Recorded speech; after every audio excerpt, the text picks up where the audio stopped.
The views and opinions expressed by the hosts and the guests do not reflect those of the show, the management, and the company.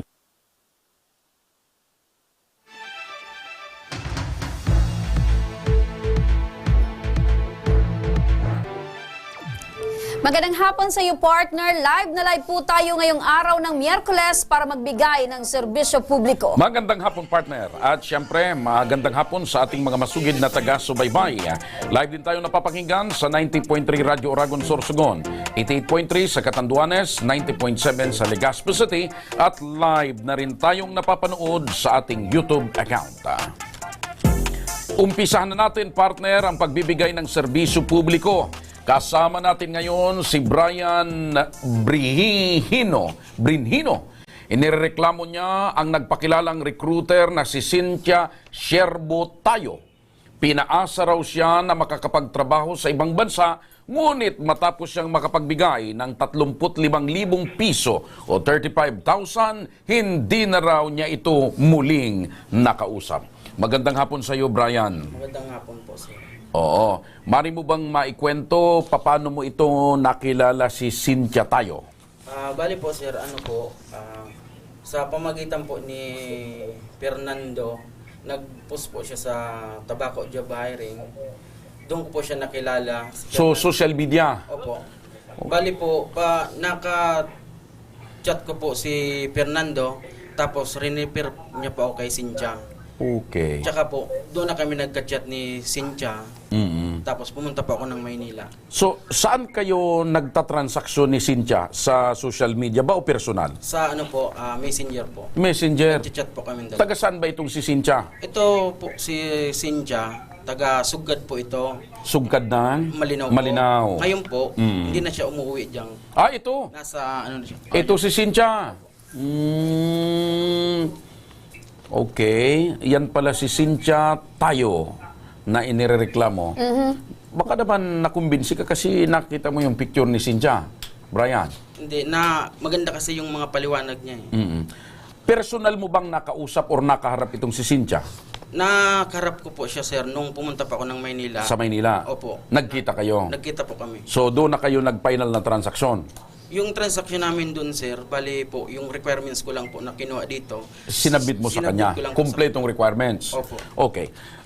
Ayon sa pagkakaalam mo, saang agency, kasi kapag nagre-recruit ka ng ganyan, dapat may inire-represent kang agency na dapat accredited ng POAA. Saang agency daw konektado itong si Cynthia? Bali, sir, hindi ko po alam kung kasi wala siyang binigay na agency sa amin. Basta sinasabi niya lang, ako nang bala sa inyo, wag na kayo magtanong kung anong agency. So wala siyang ipinakilalang agency, Parang direct po. ako nang bahala, Opo. sabi niya. Parang direct. Paano kayo nakumbinsi ni Cynthia sa ganun lang? Magaling ba siya magsalita? Yun nga po, sir. Magaling siya magsalita, parang detalyado. May mga karakalabit ba? Opo. Pahawak? Yun May sa- mga pahaplos-haplos. Tapos sabi niya po, hindi naman kita lulukuhin kasi kababayan kita. Okay. So, nabanggit natin kanina doon sa intro na nagbigay ka ng 35,000. Opo. Para saan daw yung 35,000? Yung 35,000 po, sir, para daw po maayos yung mga papel ko. Para sa pag-process Opo. ng papel mo. Yung 35,000 na yan, kung matatandaan mo, kailan mo ibinigay sa kanya? Anong buwan at anong taon?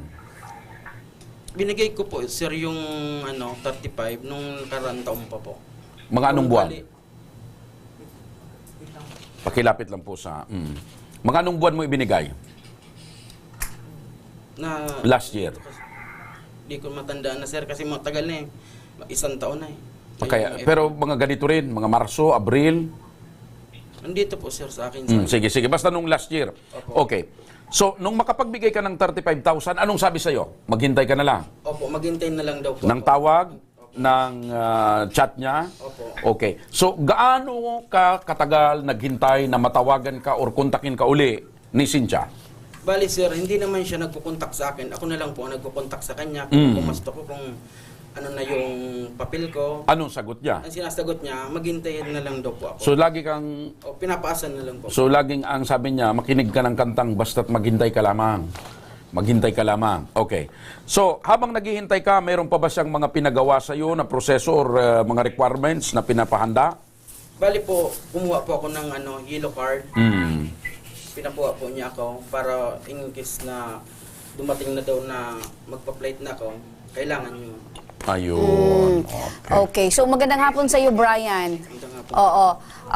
Matanong ko lang, syempre, etong recruiter mo ay nagpakilala sa iyo bilang recruiter, syempre may binabanggit siyang bansa. Opo. Anong partikular na bansa itong dapat ay pupuntahan mo para magtrabaho? Bali po ma'am sa Palau po. Palau. Sa Palau. So, yun talaga yung binanggit niyang bansa. Okay naman yun para sa'yo. Okay naman po sa akin. Ito bang paglalabas mo sana ng bansa ay first time mo or dati ka nang naka-experience magtrabaho sa ibang bansa? Bali po ma'am, first time ko lang po. So, first time. So, sabik na sabik ka din na makapagtrabaho outside the country. Opo. Okay. So, bakit ganun na lang, Brian, kabilis yung naging pagtitiwala mo dito kay Cynthia? May mga paplos-saplos daw kasi. Aside noon, kasi di ba, hindi pa naman sila nagkikita before. So, online pa lang kayo nagkakausap. So, bakit ganun na lang yung pagtitiwalang ibinigay mo dito kay Cynthia? Dati na ba kayong nai-recommend ba ito sa'yo ng kakilala mo? Or ano? Ano yung naging rason? Bakit ganun yung pagtitiwala mo sa kanya? Bali po kasi ma'am siyempre gusto ko rin Pag ganito na lang, Brian, yung mic. Ayan. gusto ko rin po na maging maganda yung buhay namin.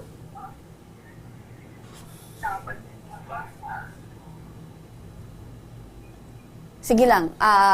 Alam ko na nandyan yung panghihinayang mo, yung pagod mo upang maipon itong kalaking perang ito dahil ang iniisip mo para sa pamilya. Kung naandito ngayon si Cynthia, ano yung gusto mong sabihin sa kanya? May galit ka ba dyan? Ano yung gusto mong iparating sa kanya? Sa akin lang po, siyempre, may pamilya din siya. Bakilapit lang ng mikropono. May pamilya din siya, ayoko rin naman siyang makulong. Kung kasi marami kasi kami na biktima niya eh. So, sa akin na lang, yung mga kasama ko kasi nagsipag-alisa na. Kahit hindi sa akin mabalik yung pera, basta makulong siya. Yun talaga yung gusto mo. Ito bang perang 35,000, paano mo ito naipon? Bali, inutang ko lang po. Inutang. Kapalit ng pag-uutang, nandun yung pangarap mo na sana kung naandun ka na, Oo po. may aawan mo ang pamilya sa hirap. Ilan ba yung anak mo, Brian? Dalawa. Yung misis mo, ano yung napag-usapan nyo prior kayo magpadala ng pera? Ano yung talagang plano ninyo sana? Bali, kinumbinsi ko siya kasi sabi ko, malit lang tong pera kaysa pag nakalis ka ako, mas malaki pa yung makukuha natin. Siyempre, excited din siya para gumanda ang buhay. Kaya, nakumbinsi ko siya para magpadala. Nabanggit mo na inutang mo itong pera, Brian. Hanggang ngayon ba, binabayaran mo pa itong utang na to? Opo, binabayaran ko po. Paano mo ito nababayaran?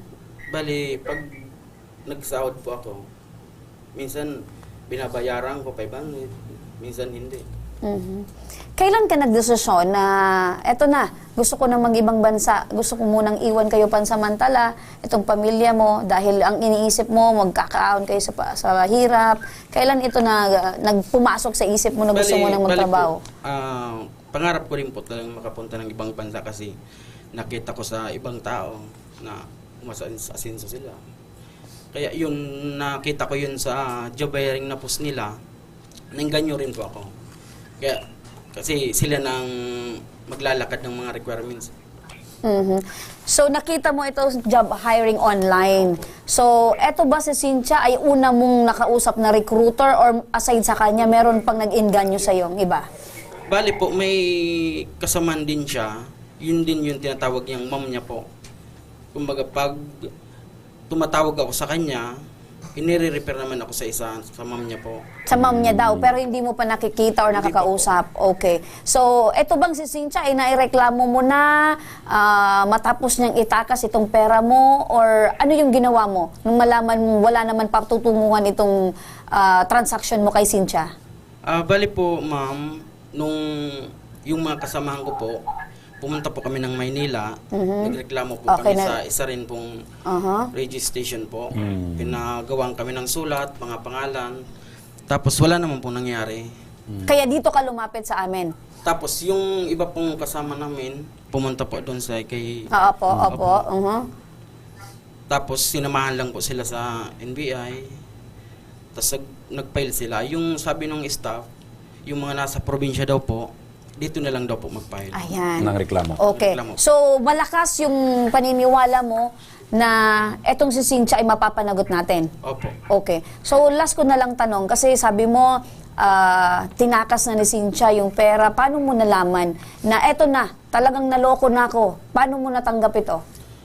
Bali po ma'am, may GC kasi po kami. Doon ko nalaman ma'am na isa siya pala siyang manluloko. Kasi marami kami ma'am na naluloko.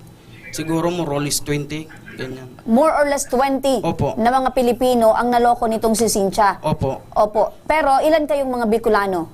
Bali, ang alam ko lang po, 2 lang po kami. Matindi itong si Cynthia, no? So, nakakatulog pa kaya yan, partner? Parehas kayo taga First District na loko. Teka, maitanong ko lang, ano ba yung trabaho sana na inaalok sa inyo sa Palau? Bali po, sa akin sir, operator po ako ng bako po. So ikaw heavy equipment Heavy operator equipment ka? operator. Ayun, okay. So, sandali lang Brian, ano? At makakausap din natin sa kabilang linya ng telepono si Paul Binaobra, ang isa pang kasamahan ni Brian na naluko raw umano ni Cynthia tayo. Magandang hapon sa iyo, Paul. Magandang hapon po, sir.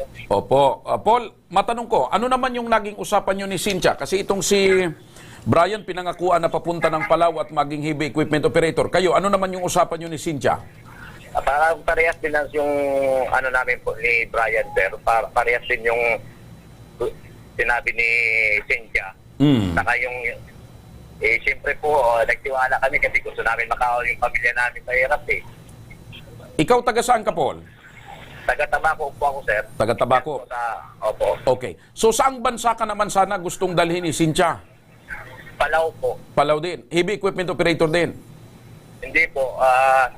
Kahit sabi ko, kahit trabaho, mag-driver, mag-cookie po, kahit magluto ako. Ayun. Kahit ano, basta lang po para sa pamilya ko po. Makalabas Okay. lang ako, ganyan. Hiningan ka rin ba ni Cynthia ng pera? Opo. Magkano naman? Halos po, una kong pinadala sa kanya, pinadali nila kami, dapat daw 35. Sabi ko, wala, hindi kayo makakuha ng ganyan na 35. Kaya nangutang muna kami, pinaunti-untian namin. Siguro 20 po yung una namin. 20. Okay. Tapos, ilan inabot lahat? Siguro po, may 40 din po yung naibigay ko sa kanya. So mas malaki. Mas malaki yung naibigay mo kay Cynthia 40. Kasi po, naggingi pa sila ng yung para sa medical daw, para di na daw kami pumunta ng Maynila. Para yung Gagawan ka na lang ng peking medical. Oo. Sabi Okay. ko, bakit ganun po? Hindi ka ba, Paul, hindi ka ba nagduda na, yun nga, iningan kayo ng pera para sa peking medical? Kasi pag ganyan ang usapan, medyo magdududa ka. Sa una po, hindi. Okay. Matanong ko lang, Paul, paano mo na ibigay yung pera? Pinapadala mo ba sa kanya direkta o may ibang dinadaanan? Through GCash po. Through GCash po. GCash. Ayun. Dito lang po kami. Opo. Paul, magandang hapon sa iyo, Paul. Opo. Yes, Opo. madam. Maitanong ko lang din, Paul, kasi si Brian, hindi niya pa daw talaga ito personal na kilala, pero nagtiwala na siya online. Ikaw naman ba, paano mo naman nakilala, Paul, itong si Cynthia at nagtiwala ka din? Di bali po, nangyari niyan po, yung asawa ko, pinakita habang kami noon natutulog, tumitingin siya sa mga online, sa job hiring, ganyan. Okay, sir. Okay. Nakita na yun. So, social media rin pa. Kailangan ng partner. Opo. Text yung Christy ata yun ang naging punta ko na namin si Christy. Tapos, tinawagan ako kinaumagahan, ang nakausap ko na, Anche. Nagsabi siya, Bunobra ka pala ngayon, mga sana ngayon sa Tabaco. Sabi ko naman po, sa sentro lang kami. Okay. Okay, Paul. Ganito, Paul, Para nakaraan po, ganun din po. Paul, may mga kakilala ka na rin ba na natulungan talaga nitong si Cynthia or napadala na talaga sa ibang bansa para magtrabaho? Wala pa po. Okay. So, hindi ba kayo nagtanong-tanong dyan sa First District kung kakilala itong si Cynthia? Ano ba yung background nito? Naging kamag-anak niya dyan sa San Roque. Oo, daw nakapagpaalis na din daw, DH daw po. So may kamag-anak May si Cynthia na kamag-anak. nakapagkwento. Oo. So Paul, kailan mo huling nakausap itong si Cynthia patungkol dito sa problema ninyo at itong nirereklamo nyo? Halos po matagal na, pas mga siguro November, ganyan. December, magdi-December po kasi ay last ko nakausap sila November kasi November 20 po nawala yung cellphone ko eh. Okay. So, alam nyo ba kung nasaan ngayon na lupalop itong si Cynthia? Basta po may last namin na ano yan ni Nicky. Nakausap ako pinsan ng asawa niya, nagtatrabaho sa Makati Sports Club. Nakapasok nga ako doon dahil sa kanya, dahil nga sabi niya, babang wala pa daw akong trabaho. Okay. So, Paul, kasi si Brian, ang gusto ni Brian ay talagang makulong itong si Cynthia. Kung tatanungin kita, Paul, ano yung gusto mong mangyari? Mabawi ba yung pera or magsampa din ng kaso laban dito kay Cynthia? Ano po yun, ma'am? Opo, kasi si Brian, ang gusto niyang mangyari ay makulong itong si Cynthia. Ikaw naman, kung tatanungin kita, anong gusto mong mangyari? Mabawi yung pera or magsasampa ka din ng kaso laban dito kay Cynthia? Ang pinakailangan po makulong sila para matigil na po yung mga pinagagawa nila panluloko sa ibang tao. Ayun. Alam mo, partner, pinakikinggan ko, hindi lang si Cynthia eh. Kawawa po yung ibang nabibiktima nilang tao eh. May... Lalo yung mga malalayo kung pumupunta pa dito tapos pagdating dito, wala naman pala mangyayari gaya nung taga Cebu, si Amy. Wala naman pong nangyari. Parang inano lang nila eh. Nangutang pampamasahe papunta dito pero walang nangyari, di naman nila tilipot. Ayun. Okay. So, Okay, Paul, dyan ka kanina muna, Paul, ano? may binabanggit si Paul. Anong pangalan ng una mong nakausap? Si Amy po, Amy. Mario, yung nagreklamo na po yung dati kitol po. Okay. So, kasamahan, na-recruit partner. din. Na-recruit Na-recruit. din. Okay. Okay, pero itong transaksyon kasing ito, partner, malamang hindi lang si Cynthia. Kasi may ma'am pa siya na sinasabi. Pero ano? pwede din, partner, na gumagamit lang siya ng pwedeng third gumagamit person. lang. Pero siya pa rin yung third person. Oo. Okay. Ito, partner, makakausap natin sa kabilang linya ng telepono si Sir Felix Contreras, ang Agent 3 ng National Bureau of Investigation, Region 5. Magandang hapon, sir. Magandang hapon po, sir, at sa inyo po mga tagapakinig. Magandang hapon po.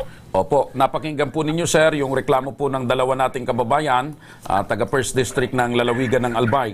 Ano po ang maaring isang pangkaso ni Brian at Paul laban dito kay Cynthia na nagpakilalang recruiter at hiningan sila, itong isa 35,000, yung isa mahigit 40,000? Ito pong complainant natin, pwede po sila magreklamo at pwede natin ang kaso ng illegal recruitment itong si Cynthia. At ito pong yung complainant po natin ay mag-file po ng reklamo po for illegal recruitment and estafa po. Opo.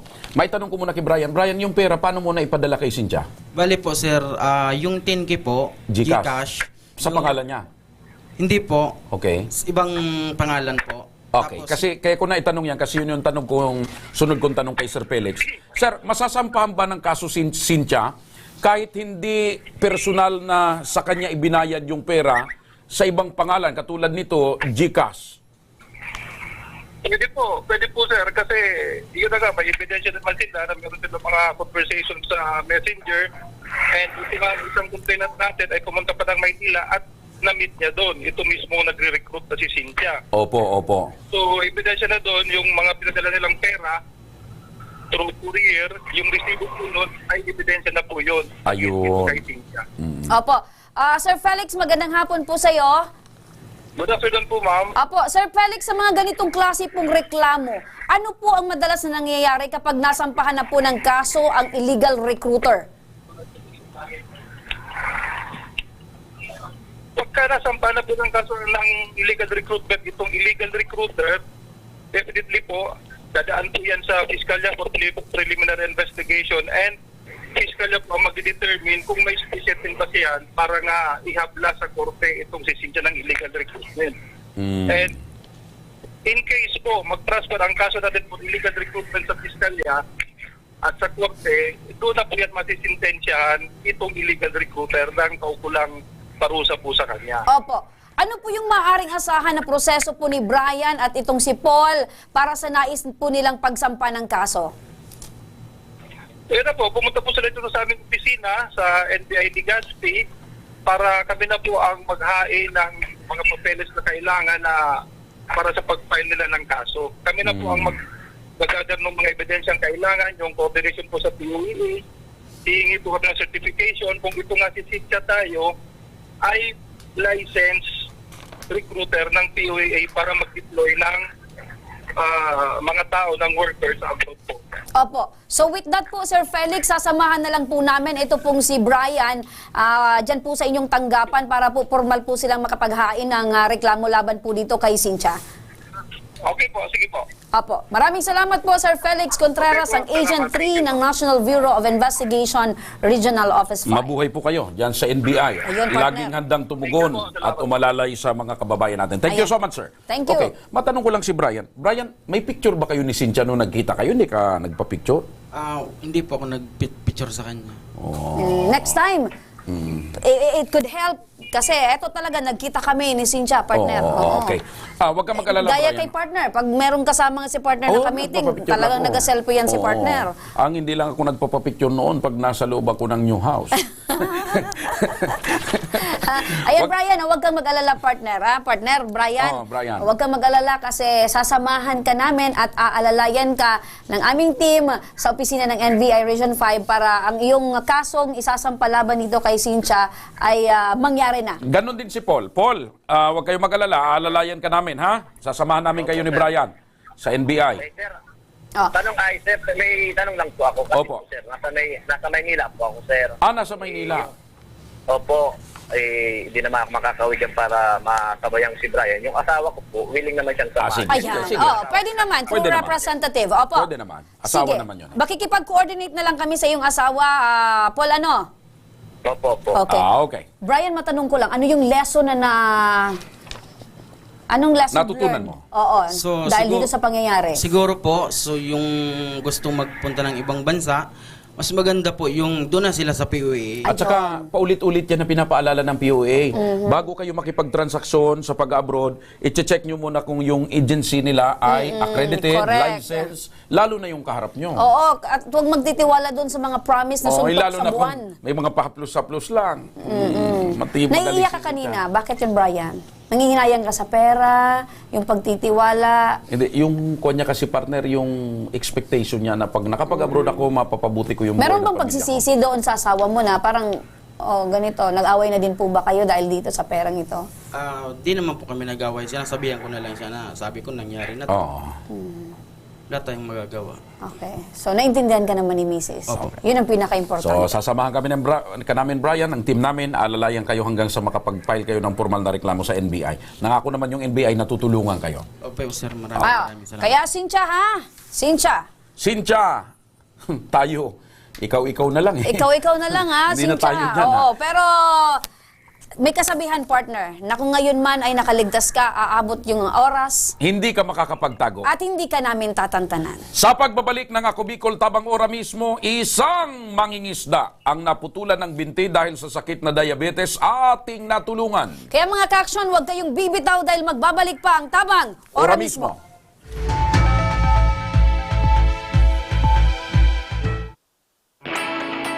Naghahanap ka ba ng trabaho? Marunong ka bang mag-shoot ng video? Mag-edit? Magaling ka ba sa social media? Willing ka bang matuto? Graduate ng journalism o may alam na sa media? Apply na dahil naghahanap kami ng videographers para sa Camarines Norte, Sorsogon, Camarines Sur, Catanduanes at Masbate. Ipadala ang inyong resume sa Action Call Center at gmail.com at maging pinakabagong miyembro ng aming team. Tara na! Apply na!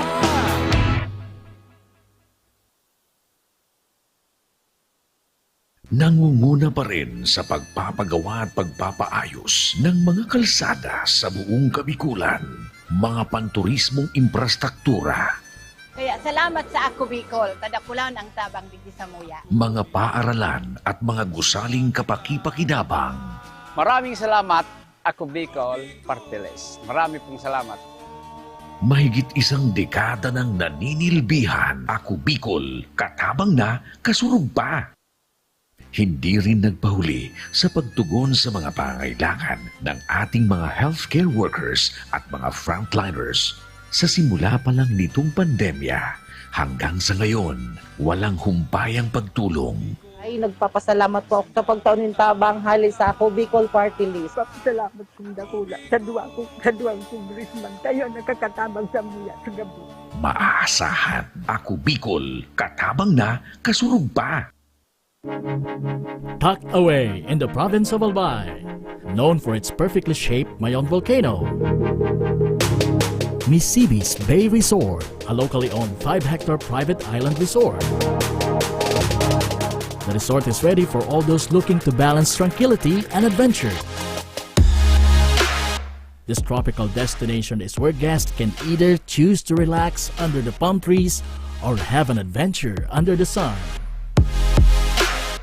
It features modern and luxurious rooms and villas, recreational facilities, and sophisticated services.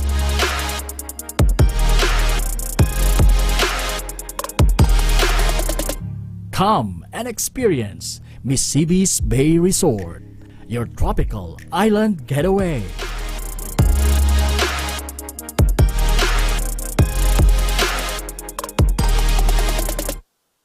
Problema sa tubig, agarang binigyang solusyon.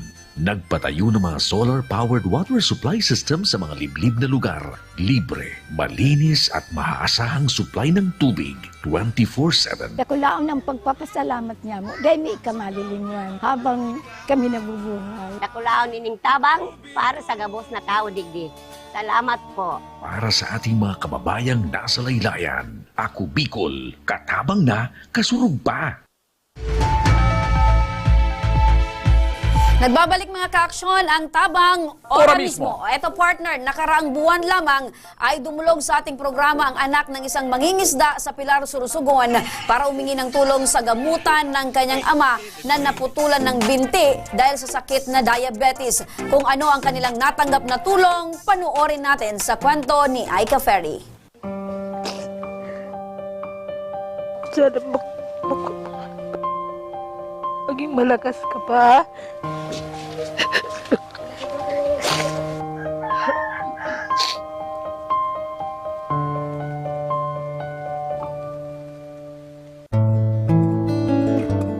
Ika-6 ng Marso nang dumulog sa programang Ako Bicol Tabang Ora mismo ni Congressman Saldico ang 42 taong gulang na anak ni Tatay Oscar Abanes na si Connie. Kailan po inyo nalaman na may sakit po na diabetes itong si Tatay Oscar po? Siguro by 2022 po kang November. Dati na po siya na-confine po sa Kumadkad, Pilar, Sorsogon po.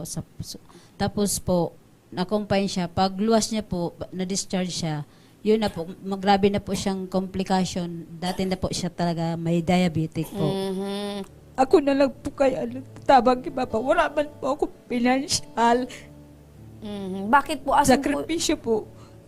8 po kayong magkakapatid, pero kayo po May yung... May po akong aros. So, panganay mi po. Tapos, saro ko pong tugang si Kuya. Aros may kanya-kanya naman sa pamilya. Opo. So talagang kayo po yung talagang gumagawa ng paraan para po matulungan si tatay. Para tugunan po ang medikal na pangangailangan ni Tatay Oscar, makakausap natin sa kabilang linya ng telepono si Sir Efren Guwab ng Ako Bicol Party List dyan sa Sorsogon. Magandang hapon, Sir Efren. Yes, Ma'am Remy. Good afternoon. Sa muli po, Ma'am, nandito lang po ang Ako Bicol Party List. Handa anumang oras sa kanilang pangangailangan. Bibigyan po natin siya ng kanyang kailangan mga gamot na maintenance para sa kanyang diabetes. I-assist po natin siya. Titingnan po natin yung kalagayan niya. Bibigyan po natin siya ng kaukulang asistensya sa kanyang mga gamot. Dadalhin po natin yan sa ating partner agency sa Sorsogon City para po mabigyan siya ng tulong pinansyal sa kanyang pambili ng gamot. Sir Efren, maraming salamat sa iyong panahon at oras at salamat. At alam ko na naandyan palagi kayo para tumulong sa ating mga kababayan dyan sa Sorsogon. So bukod po sa tulong na inyong matatanggap sa Ako Bicol at Connie, eto po galing naman sa aming programa habang naghihintay po kayo ng tulong galing po sa DSWD. Eto po, Tanggapin niyo po itong pera, pambili Thank you po po, ng ma'am. gamot, pang maintenance ni Tatay Oscar. Ano po? Meron din po kaming food pack, grocery pack po para po sa inyo. Ayan po, nanay. Thank you po, ma'am. Congressman po, maraming salamat po sa binigay niyo po sa aking tulong. Ayan. Thank you po.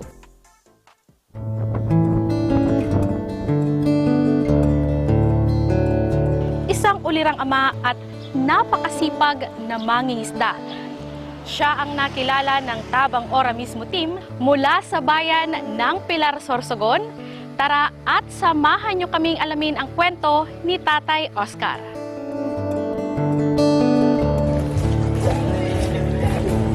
Ikalabing-anim ng Marso nang magtungo ang Team Ako Bicol Tabang Ora mismo ni Congressman Saldico sa bahay ni Tatay Oscar.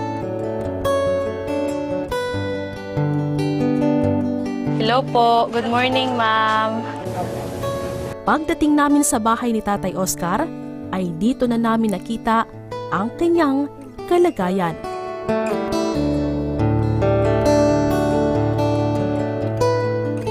Paralisadong katawan, hirap sa pagsasalita at putol na rin ang kanyang kanang binti.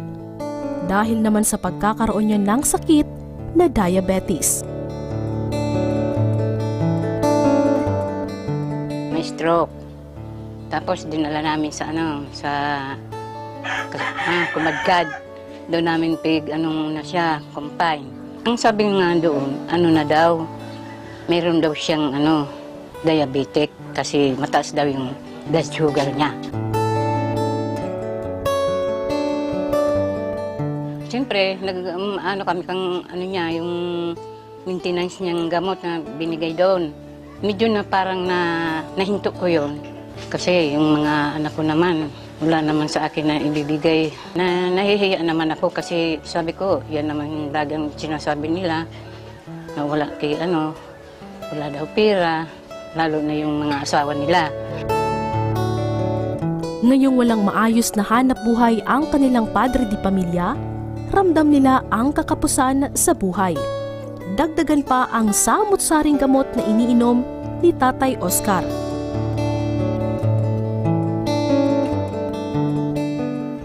Nung mag-asawa ako, dati na siyang naglalaot.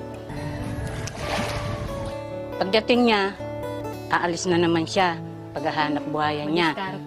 Po, para makabili ng gatas. Sabi ko sa kanya, magpalakas ka. Para hindi naman ako mahirapan.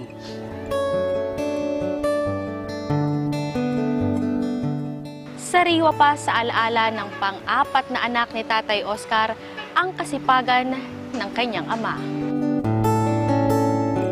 Dito kami lagi yung bangka pag-alis namin po ng paglalaot. Kasi nagsisisid kasi siya sa ilalim. May fishnet po siya na pangkuha po ng alimasag. Nakakomplikasyon siya sa puso. Gawa na siyempre, sisisid ka, nasa ilalim ko. Pag nag-ahon siya, saka siya humihinga ng malakas. Ayaw. Mansan, ang dami talaga namin nahuhuli noon. Kalakasan pa ni Papa. Yung bago kami pumapasok sa eskwelahan, sinasama niya kami lagi sa paglalaot niya. Tapos pinapagalitan niya kami pag hindi kami sumasama. Kasi lagi niya sinasabi na, hindi kayo kakain pag hindi kayo sumama sa akin. Bago kami na pumapasok ng school, nagtitinda muna kami yung huli niya. Sana maging malakas ka pa.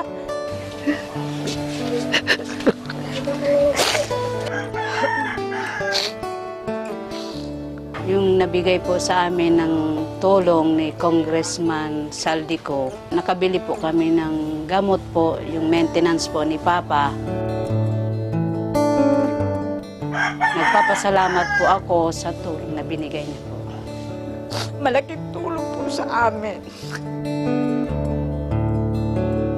Nanay Bienvenida, Nanay Connie, and Tatay Oscar, bukod po doon sa cash assistance, na nabili nyo ng gamot, pinapapunta din ulit kami ni Congressman Saldico para po ibigay po itong grocery packs. Ayan po. Tatay Oscar, galing po ito kay Congressman, pinamimigay niyo po ito sa inyo.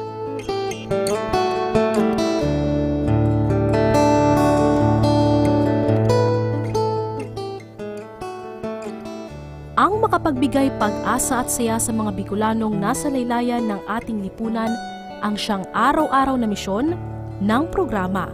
Kaya naman, hinding-hindi magsasawa si Congressman Saldico na tugunan ang mga pangangailangan ng mga Pilipinong nangangailangan. Ay ka-ferry, ako Bicol, tabang ora mismo ni Congressman Saldico. Ayun, partner! Ora mismo na inihatid ng team ng Ako Bicol Tabang Ora mismo yung pangangailangan para makabili ng gamot, itong si Tatay. Ay ka-ferry, ako Bicol, tabang ora mismo. So, yan yung Ayan. patunay, partner. Yan yung patunay na yung serbisyo talaga ng palatuntunan ito ni Congressman Saldico ay inilalapit sa tao. Opo, partner. Pero flex ko lang, partner, ang ganda talaga ng BTR na yon. Oo nga. Yan. Kaya mga ka-action sa may mga problemang medikal at legal partner na nais nilang humingi ng tulong, Maaari po kayong magsadya sa aming tanggapan sa ground floor ng Embarcadero de Legazpi, Victory Village, Legazpi City. Bukas po ang aming tanggapan mula Lunes hanggang Sabado alas 8 ng umaga hanggang alas 5 ng hapon. syempre, maaari din po kayong magpadala ng inyong mensahe sa aming official Facebook page na Ako Bicol Tabang Ora mismo. Kahit ano pong reklamo ay amin pong tinatanggap. Huwag nyo rin pong kalimutan i-follow ang aming mga official social media account. Sa amin naman na Facebook, Ako Bicol Tabang Ora mismo ni Congressman Saldico. Sa aming YouTube, Ako Bicol Tabang Ora mismo. Meron kita partner na TikTok account at Ako Bicol Tabang Ora mismo. Mga ka-aksyon, hanggang bukas po, sama-sama nating aksyonan ang mga problemang medikal at legal. Ako po, si Remy Araneta Mindones. Ito po ang programang may paninindigan tutugon sa inyong pangangailangan. Ako naman po si Joshua Martinez, Mr. Siram. Maraming salamat. God bless Bicolandia. Mabuhay. Magandang hapon at salamat. Ito ang Tabang Ora mismo. Action ko sa mga nangangailangan. Action ko lahat ay dadamayan. Noon at ngayon tayo'y sinamahan. Action ko patuloy na magsisilbi. Action ko sa mga nangangailangan. Action ko lahat ay dadamayan. Noon at ngayon tayo'y sinamahan. Action ko patuloy na magsisilbi. Isang masipag na pilantropo sa hirap